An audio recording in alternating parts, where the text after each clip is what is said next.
할렐루야. 오늘도 주의 뜻을 따라 주와 동행하며 영생 복락 누리는 모든 새벽 기도자들 되기를 예수님의 이름으로 축복합니다. 함께 말씀을 받겠습니다. 이 복된 시간에 주시는 하나님의 말씀은 우리 계속해서 레위기 3장 1절로 17절까지의 말씀입니다.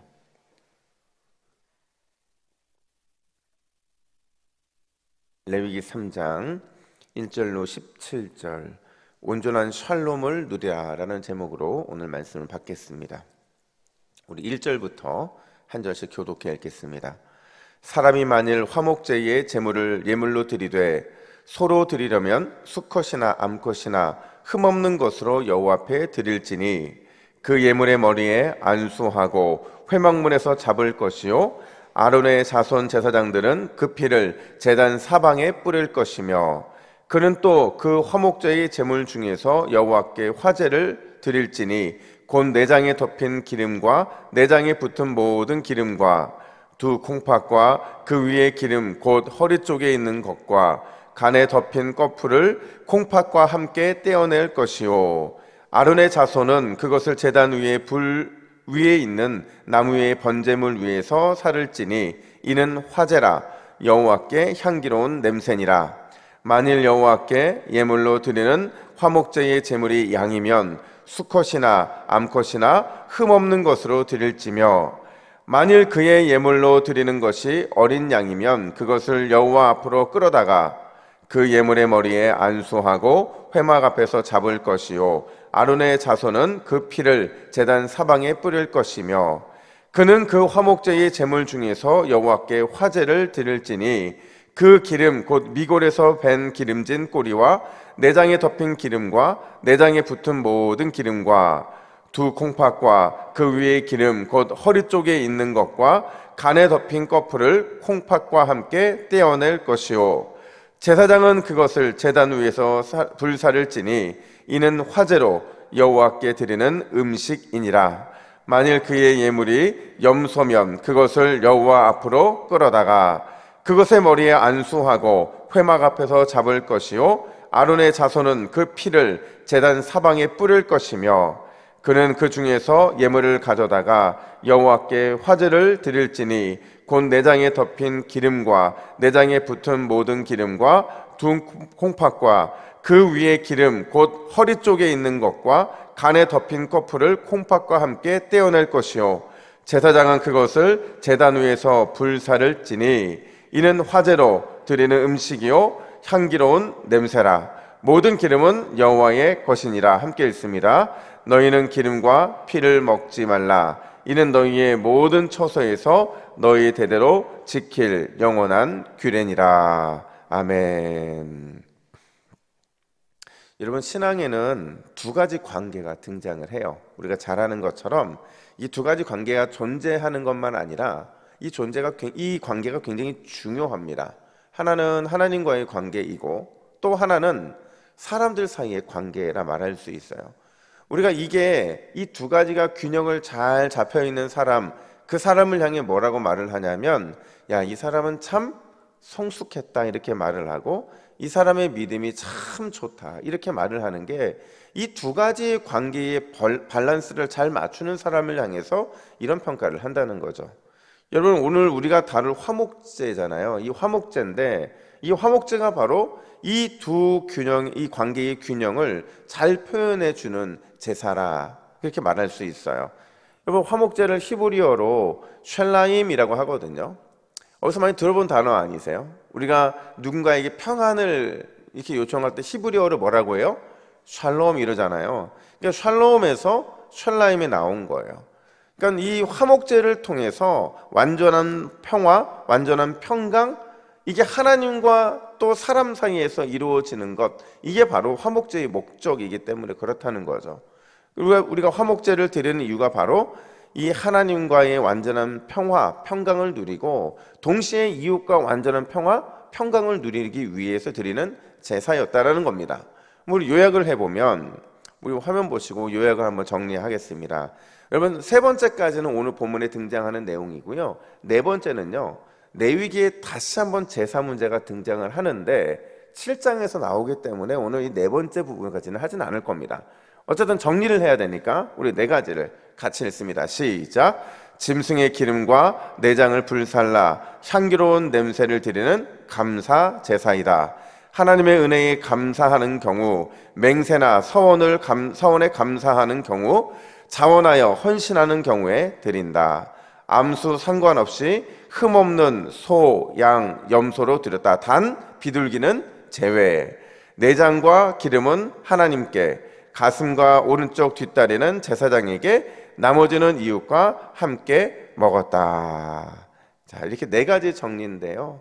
이 네 가지 정리 중에서 다시 말씀드리지만 7장과 또 구별을 하기 위해서 오늘은 이 3장에 등장하는 내용들만 가지고 함께 다루겠습니다. 오늘 보면은 두 가지 의미를 기억하면 좋겠는데요. 첫 번째, 진정한 감사가 뭐냐? 진정한 감사는 최고의 것을 드리는 것, 그게 바로 진정한 감사다, 이렇게 말하고 있어요. 이런 번제하고요, 이 화목제, 뭐 우리가 내일 다루게 될 속죄제, 또 그 다음날 다루게 될 뭐 속건제, 이런 것들을 보면 다 화제거든요. 화제인데 차이가 있다고 한다면, 여러분 번제는요 가장 기초적인 이 제사라고 그랬잖아요. 수컷만 드렸어요. 기억나시죠? 수컷만 드리고 전부를 태웠어요. 이게 번제예요. 수컷만 드리고 전부를 태웠다. 그리고 이 오늘 다루게 될 이 화목제는요, 암수의 구별이 없어요. 그리고 내장과 기름만 태웠다는 거죠. 이게 바로 번제와 화목제의 차이라는 거예요. 똑같은 화제인데 무엇을 태워드리고 어떤 걸 태워드리냐에 따라서 이렇게 달라지게 된다는 거예요. 우리 3절부터 5절 말씀을 같이 함께 읽습니다. 시작. 내장에 덮인 기름과 내장에 붙은 모든 기름과 두 콩팥과 그 위에 기름 곧 허리 쪽에 있는 것과 간에 덮인 꺼풀을 콩팥과 함께 떼어낼 것이요, 아론의 자손은 그것을 제단 위에 불 위에 있는 나무의 번제물 위에서 살을 찌니. 아멘. 여러분, 화목제에서 하나님께 드리는, 가장 먼저 드리는 번제물이 뭐예요? 몸 전체가 아니고 내장과 기름이었다라는 거죠. 이거는 양을 드릴 때도 마찬가지고 염소를 드릴 때도 마찬가지예요. 왜 화목제는 내장과 기름만 드렸을까? 잘 몰라요. 지금도 그 의미를 정확하게 모르겠어요. 연구를 해도 안 나오고 뭐 어떤 랍비의 말을 들어도 다 추측일 뿐이지 이 정확한 답은 모르지만, 보통 어떻게 의견이 모아지냐면, 고대 근동의 문화적인 배경 속에서 보면, 또 유대 전통의 견해에서 보면, 이 내장과 기름이 어디에 있냐? 이 사람의 몸의 중심에 있잖아요. 그래서 늘 그들은 사람의 몸의 중심에 감정의 좌소, 그러니까 가장 소중한 게 여기 안에 하나님 넣어주셨다, 이렇게 믿는 의견들이 많아요. 그래서 우리가 가장 중요한 기관이기 때문에 하나님이 그거를 받으심으로 인해서 다 받으셨다라고 그렇게 받아들이신다는 거죠. 사실 여러분, 우리도 비슷한 문화 속에 살아가고 있는데요. 우리가 이제 오장육부하고 우리의 감정을 이렇게 연결하는 경향들이 있거든요. 어떻게 연결하느냐? 여러분, 겁없는 사람을 가리켜서 뭐라고 그래요? 뭐가 부었대요? 간이 부었다. 그렇죠? 감정과 오장육부가 연결되는 겁니다. 또 줏대 없이 행동하는 사람에게 뭐가 빠졌다고 그래요? 쓸개 빠졌다 그러잖아요. 그러니까 이런 말이거든요. 쓰라린 고통을 경험하고 있는 사람에게 뭐라고 하냐면, 뭐가 끊어지는 것 같다고 그래요? 창자가 끊어지는 것 같다, 이런 말 하거든요. 근데 성경에도 그런 내용들이 등장을 합니다. 그러니까 결국에는 내장과 기름을 드렸다는 게 뭐냐면, 인간의 몸 중앙에 있는 가장 소중한 것을, 그 기관을 하나님께 드렸다는 겁니다. 따라서 하나님께 내장과 기름을 번제로 드린다는 건 하나님 나의 최고의 것, 나의 가장 소중한 것을 하나님께 드린다라는 의미고, 그걸 하나님께서는 진정한 감사, 또 진정한 화목, 진정한 성원이라고 보신다라는 거예요. 여러분, 오늘 이 새벽에 오신 저와 여러분들은 이미 하나님께 가장 소중한 시간, 가장 소중한 마음, 하루에 가장 소중한 순간을 드리고 있는 줄로 믿습니다. 그래서 제가 이 말씀을 준비하고 오늘 새벽에 딱 나와서 가장 먼저 기도한 게 뭔지 아세요? 하나님, 그래도 새벽에 나와 기도하시는 우리 성도님들의 기도를 일바로 들어주셔야 될 거 아닙니까? 가장 소중한 시간을 드렸는데, 가장 소중한 마음을 드렸는데 그냥 일반 사람들과 똑같으면 안 되잖아요. 제가 그 기도를 잠깐 드렸거든요. 여러분, 오늘 이 새벽에 우리의 가장 소중한 것을 통한 감사, 가장 초유의 것으로 드려지는 이 감사의 기쁨의 제사를 하나님 받으실 줄로 믿습니다. 우리의 기도를 반드시 들으실 거예요. 여러분, 오병이어의 기적에 보세요. 그 출발점이 어디예요? 그 출발점은 이 어린아이가 자신의 가장 소중한 그 작은 도시락을 드린 데서 어마어마한 인원이 먹고서도 몇 바구니가 남았어요? 12바구니가 남잖아요. 여러분, 하나님께 올려드리면 하나님은 더 놀라운 것들로 우리에게 갚아주실 줄로 믿습니다. 뿐만 아니라 두 번째로, 오늘 이 화목제는 뭘 보여주느냐? 화목은 핏뿌림을 통해 완성된다라는 사실을 보여준다는 거예요. 여러분, 오늘 보면 2절 말씀 보세요. 2절 같이 있습니다. 시작. 제사장들은 그 피를 제단 사방에 뿌릴 것이며. 아멘. 여러분, 항상 제사를 드릴 때, 여러분, 제가 첫째 시간에 말씀드린 것처럼 이 제사를 드릴 때 제사를 드리러 온 사람과 제사장의 역할은 명백하게 구분이 됩니다. 우리는 나머지 다 누가 할 거라고 생각했어요? 제사 관련된 거 다 제사장이 해줄 거라고 생각했잖아요. 아니라는 거예요. 제사장이 할 것은 그냥 하나님께 올려드리는 것만 하고요, 나머지 다 소에게 안수하고 소에게 내장, 뭐 이런 도살하는 모든 것들, 특별히 오늘 같으면 덮인 기름과 내장들을 분리하는 거, 이런 거 누가 했겠어요? 예배자가 하는 거예요. 제사 드리러 온 사람들이. 근데 오늘 장면에 보면요, 제사장이 하는 것 중에서 또 특별한 게 하나가 있는데, 그게 뭐냐면 바로 피를 제단 사방에 뿌리는 것이라는 거죠. 이건 여러분, 마찬가지로 이 양과 염소도 똑같다는 거예요. 8절도 13절도 그래서 피를 제단 사방에 뿌릴 것이며 이렇게 말하고 있거든요. 그러니까 중요한 건 뭐냐면, 여기서 피를 뿌린다고 했을 때 이 뿌린다는 게요, 우리가 내일도 뿌린다는 걸 보게 되겠지만 다른 원어예요. 다른 단어가 쓰이는 거죠. 이게 자라크라는 단어인데 그냥 가볍게 툭 뿌리는 게 아니고요, 이 가득 담아져 있는 이 엄청난 양의 소의 피를 제사장이 제단 사방에다가 힘껏 뿌리는 거예요. 참 신기하죠. 근데 자료에 보면요, 그렇게 뭐 10마리가 뿌려졌던 100마리가 뿌려졌던 피가 뿌려지면 보통 이렇게 뜨거운 이 날씨가 있는 장소에서는 뭐가 들끓어야 돼요? 파리가 와야 되잖아요. 근데 그 피에 단 한 마리의 파리도 없었다고 그래요. 신기한 거 아닙니까? 근데 지금 여기서 힘차게 뿌렸는데요, 왜 제사장이 많은 양의 피를 힘차게 뿌렸느냐?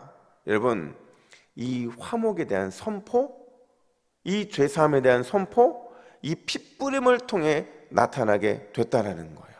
예배자가 와서 제사장이 자신이 안수했던 동물이 죽어지고 그리고 나서 이 피가 뿌려지는 순간을 보면서, 아, 내가 이제 죄사함을 얻게 되었구나, 이제 나는 자유하게 되었구나, 이제 누구도 이 나를 정죄하지 못하는구나, 너무 감사하다, 이 마음을 확 들게 하기 위해서 바로 이 핏뿌림의 이 놀라운 이 모습을 직접 보여주고 있다라는 거예요. 여러분, 근데요, 구약의 제사는 오실 메시아에 대한 그림자잖아요.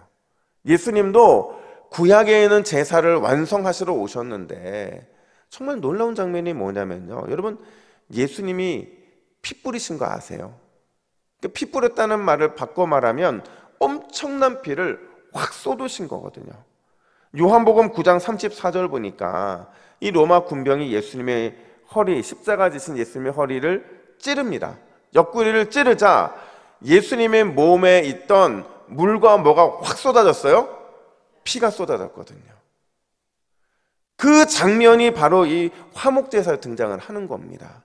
제사장들이 그 어린 양의 또 염소의 소의 피를 담아서 그 엄청난 피를 바닥에 확 뿌리는 것처럼, 그렇게 돼서 모든 속죄의 은혜가 다 이루어졌다는 선포를 하는 것처럼 예수님의 피 쏟으심, 그 쏟으심이 우리를 자유케 했고 그 누구도 우리를 정죄하지 못한다, 이 확신에 대한 선포인 줄로 믿습니다.